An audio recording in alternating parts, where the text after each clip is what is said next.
दोस्तों, डिफेंस और world affair से जुड़ी इस समय की कुछ बेहद इंपॉर्टेंट खबरों के बारे में बात करेंगे, जिसमें ब्रिटेन की मीडिया की तरफ से ये दावा किया गया है कि ऑपरेशन सिंदूर के दौरान भारत ने तेजस फाइटर जेट का बड़े पैमाने पर इस्तेमाल किया।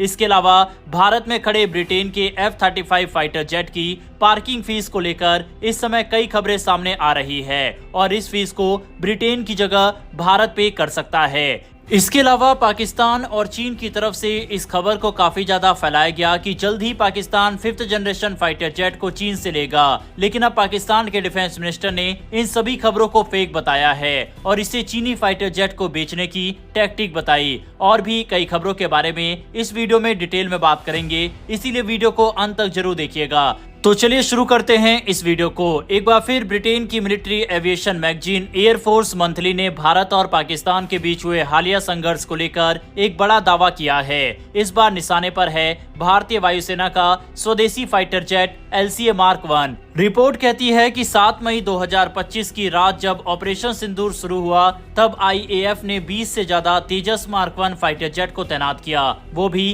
कॉम्बैट एयर पेट्रोल यानी CAP मिशनों के लिए।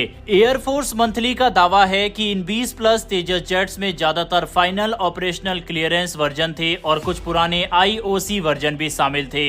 मैगजीन की रिपोर्ट के मुताबिक तेजस सीधे टारगेट स्ट्राइक का हिस्सा नहीं थे, लेकिन उन्होंने बड़ा रोल निभाया हवा में एयर सुपीरियरिटी बनाए रखने और स्ट्राइक फोर्स की सुरक्षा के लिए। मतलब जब राफेल और सुखोई जैसे एयरक्राफ्ट पाकिस्तान के आतंकी ठिकानों को निशाना बना रहे थे, तब तेजस आकाश में उनका कवच बने हुए थे।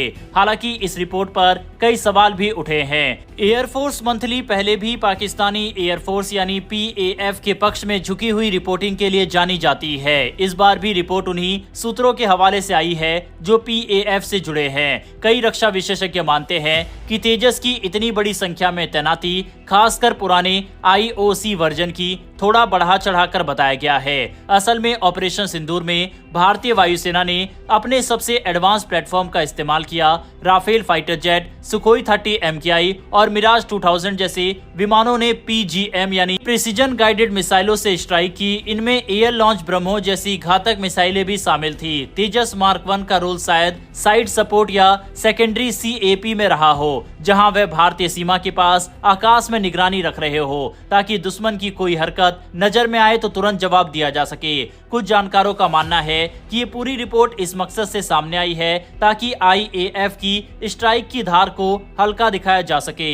PAF शायद ये दिखाना चाहता है कि भारत ने अपने मुख्य फाइटर विमानों की जगह तेजस को ज्यादा इस्तेमाल किया ताकि स्ट्राइक की गंभीरता कम आंकी जाए। लेकिन सच्चाई ये है कि तेजस भले ही स्वदेशी और भरोसेमंद विमान हो, लेकिन अभी भी उसका इस्तेमाल सीमित ऑपरेशन तक ही होता है।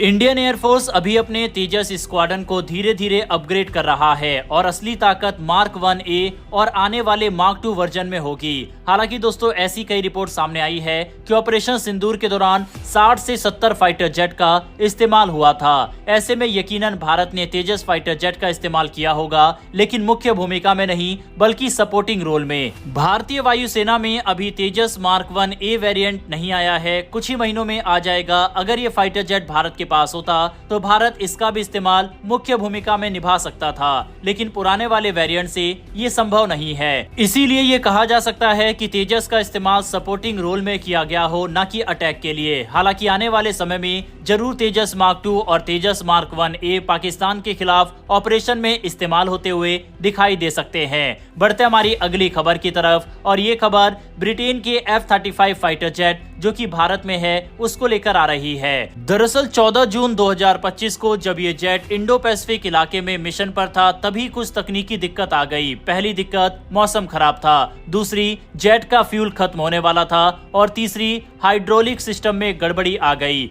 ये जेट के उड़ने और लैंड करने के लिए बहुत जरूरी होता है। ऐसे में पायलट ने इमरजेंसी लैंडिंग का फैसला किया और जेट को भारत के त्रिवेंद्रम इंटरनेशनल एयरपोर्ट पर उतारा गया, जो पहले से ही एक इमरजेंसी रिकवरी एयरफील्ड के तौर पर चिन्हित था। लैंडिंग के बाद से ये जेट त्रिवेंद्रम एयरपोर्ट के बे नंबर 4 पर खड़ा है। ये वो जगह है जहां VIP फ्लाइट्स रखी जाती है। जेट की सुरक्षा का जिम्मा CISF यानी सेंट्रल इंडस्ट्रियल सिक्योरिटी फोर्स ने संभाला हुआ है।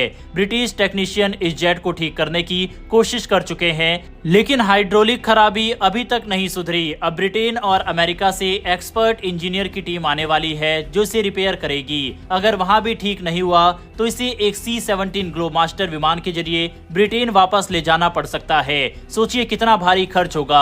अब बात करते हैं उस चीज की जो सबसे ज्यादा चर्चा में है, इस जेट की पार्किंग फीस। त्रिवेंद्रम एयरपोर्ट को ऑपरेट करता है Adani Trivendrapuram international airport limited यानी ATIAL। यहाँ पार्किंग चार्ज तय होता है विमान के वजन के हिसाब से, जिसे MTOW यानी मैक्सिमम टेक ऑफ वेट कहा जाता है। जैसे कि लियरजेट 60 की रोज की फीस है 5,000 रुपए, गल्फ स्ट्रीम G650 की फीस है 50,000 रोज। अब F-35 का वजन है करीब 27 टन, तो इसका चार्ज इन दोनों के बीच होगा। अब अगर 12 दिन तक ये जेट खड़ा रहा तो कुल फीस होगी 26,261 इंटू 12 यानी 3,15,132 रुपए। अब सवाल उठता है क्या ब्रिटेन ये पैसा चुकाएगा या भारत सरकार इस चार्ज को माफ कर देगी। फिलहाल एयरपोर्ट अथॉरिटीज ने चार्ज तय नहीं किया है क्योंकि ये मिलिट्री एयरक्राफ्ट है और आम नियम इस पर लागू नहीं होते। माना जा रहा है कि केंद्र सरकार इस पर फैसला लेगी। चूंकि भारत और ब्रिटेन के बीच डिफेंस कॉपरेशन मजबूत होता जा रहा है, हो सकता है कि ये खर्च भारत खुद उठाए, एक दोस्ती के संकेत के रूप में। इस पूरे मामले में भारत ने ब्रिटेन की